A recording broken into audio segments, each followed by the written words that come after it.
ఎందుకంటే ఫోన్ చేస్తున్నాడు. హలో చెప్పరా. నేనేం చేయట్లేదు, పిండి వాళ్ళ ఇంటికి వచ్చా. ఏం చేయా ఏం లేదు, వచ్చి మా పిండి మాత్రం చేసి అంటాగానే జస్ట్ కూర్చోబెట్టింది అని వచ్చి అది కూడా మళ్ళీ ఏమి ఇవ్వకుండా మళ్ళీ 10 minutes తర్వాత నాకు లేస్ ప్యాకెట్ ఇచ్చింది. నాకేమో ఫుల్ ఆకలి ఉంది.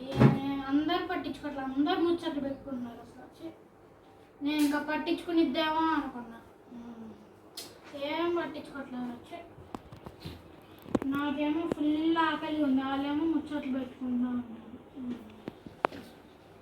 ఫుల్ ఆకలి ఉంది. ఎవరితో చెప్తున్నా? మా ఫ్రెండ్స్తో. ఏమని చెప్తున్నా? ఆకలి వేస్తుందని చెప్పిన. అసలు నీకోసం మీ పెళ్ళి ఏమేమి వండింది తెలుసా నీకు? చికెన్ కూర వండింది, బీరకాయ కూర ఇష్టం అంటావు కదా, నీకు బీరకాయ కూర వండింది, వంకాయ కూర వండింది, రసం పెట్టింది, రైస్ కూడా రెడీ. నీకు పెడదాం పిలుద్దాం అనుకుంటున్నాం. ఇప్పుడు ఈలోపు చెప్పేసావా ఏమేమి వండింది? చూపిస్తా. తప్పు కదా. నీకోసం చూడు ఎన్ని చేసాము. రైస్ వండాము, చికెన్ కర్రీ ఇది. నీకు బీరకాయ కూర చాలా ఇష్టం అని చెప్పి బీరకాయ కూర వండాము, వంకాయ కూర వండాము, రసం, పెరుగు. ఇవన్నీ నీకోసం పొద్దున్న నుంచి మీ పిన్ని కష్టపడి వండుతుంటే ఏం చేయలేదని ఫ్రెండ్స్తో చెప్తున్నావు. తప్ప కదా? తప్పనా? ఆకలి చేస్తాను కదా, నాకు కూడా వేస్తాను మరి నీతో పాటు తినేస్తాను.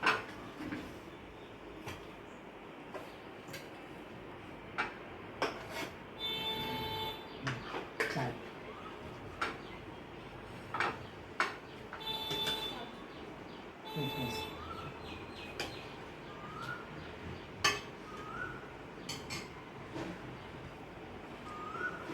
వేడి వేడి వేసి చికెన్ కూడా వేడిగా చాలా బాగుంటుంది కదా, ఇట్లా బాగా ఎంజాయ్ చేస్తూ తినాలి.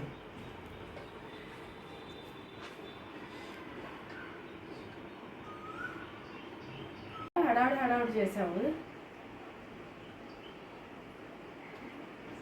సూపర్. నాకు కూడా చాలా బాగుంది.